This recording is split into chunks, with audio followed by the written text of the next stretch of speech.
पहले तो मैं आप सबको एक क्लियर बात बताना चाहता हूं कि जो अशोक चक्र है वो एक नेशनल एम्बलम है और ये सिर्फ स्टोन और पेपर की बात नहीं है, ये इस मुल्क की यूनिटी इंटेग्रिटी का एक नमूना है और हर एक citizen regardless of his religion, regardless of his background इस चीज को रिस्पेक्ट करता है, उसमें कोई दो राय नहीं।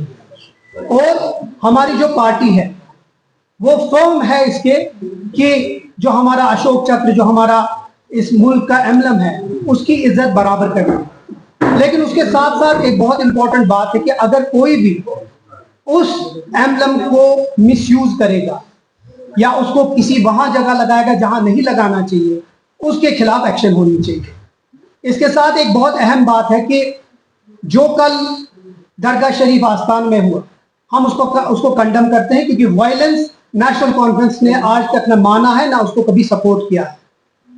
इसका तरीका बेहतर हो सकता था, बेहतर तरीके से उसको हैंडल किया जा सकता था, लेकिन नहीं किया गया क्योंकि इसमें रिलीजियस सेंटिमेंट जो है उसमें वो हर्ट हुए हैं। उसी के बरक्स कुछ ऐसी चीजें हुई जो नहीं होनी चाहिए, वो अफसोस है।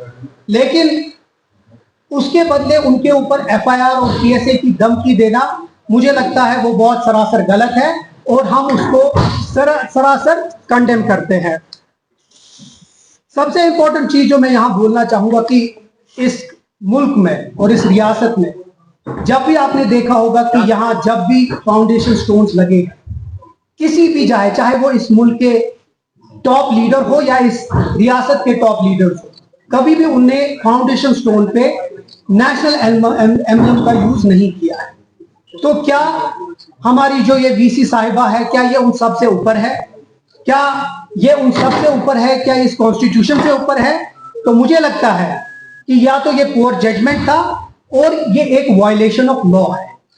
तो इस पार्टी की और हम एमएलए का डिमांड है कि उसका इमीडिएट डिसमिसल होना चाहिए।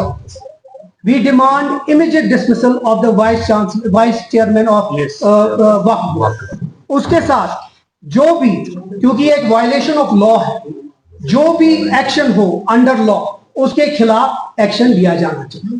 अब जहां तक इसकी बात करें, मैं आपको थोड़ा सा इसके ऊपर बात बताऊंगा कि जो स्टेट एम्बलम का लॉ है, जो एक्ट है 2005 का, वो एम्बिगुअस है और उसमें क्लियरली मेंशन है the emblem can not be used for religious purposes without explicit government permission. तो using it on a foundation in a religious place amounts to improper use under section 3 of the act.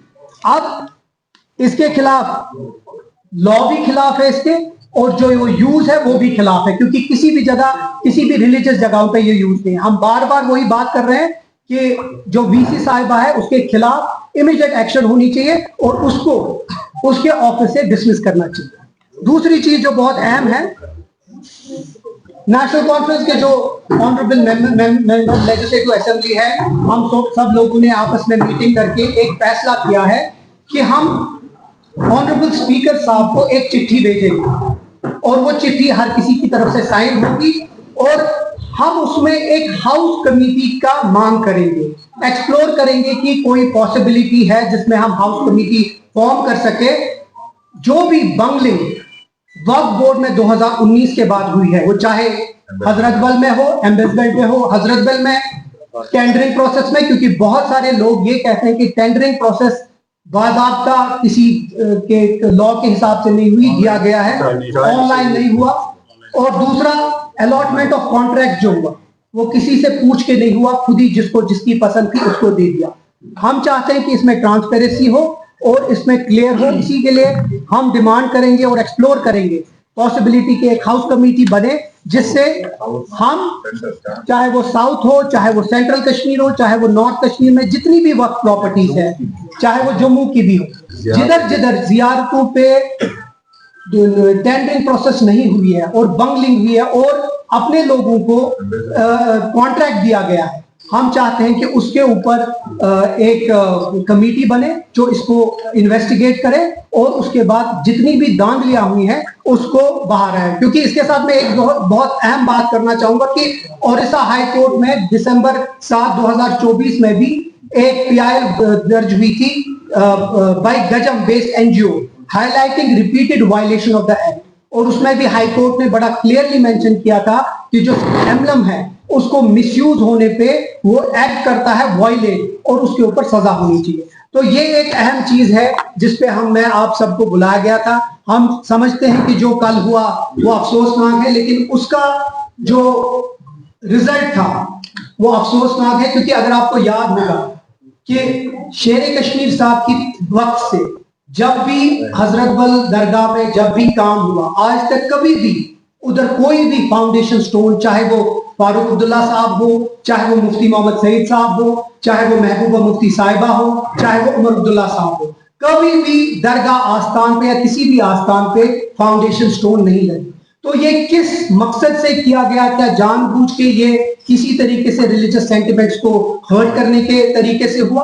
उस चीज पे भी हमें गौर फिक्र करनी है, और हमारी डिमांड होगी कि पुलिस इस पे एक्शन ले, मिसयूज और जो वायलेशन हुआ उस पे एक्शन ले, और जो कल वहां एक इंसिडेंट हुआ उस पे PSA की जो धमकी दी गई उससे पता चलता है कि ये लोग सिर्फ इंटिमिडेट करना चाहते हैं और किसी तरीके से कश्मीर के लोगों को ये किसी तरीके से इंटिमिडेट करना चाहते हैं और गुंडागर्दी करना चाहते हैं। जो और सबसे बड़ी अफसोसनाक है, रिलीजियस सेंटिमेंट हर्ट हुए। मैं फिर से वो बात को रिपीट करूंगा कि जो वायलेंस हुआ, जो वहां हुआ, वो होना नहीं चाहिए, लेकिन उसको सबको, पूरे कश्मीर को दहशतगर्द बनाना और उनको कहना कि ये दहशतगर्द और टेररिस्ट है क्योंकि ये रिलीजियस सेंटिमेंट हर्ट हुआ है।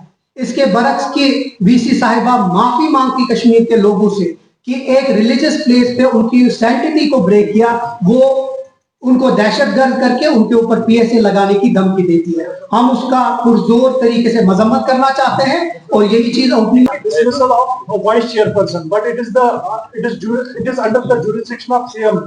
तो आप किसको ये अपील कर रहे हैं कि उसको डिसमिस करने की? देखिए, क्योंकि ये सेंट्रल एक्ट की तरफ से है, वो जस्टिस साहब भी इसके ऊपर बात करेंगे।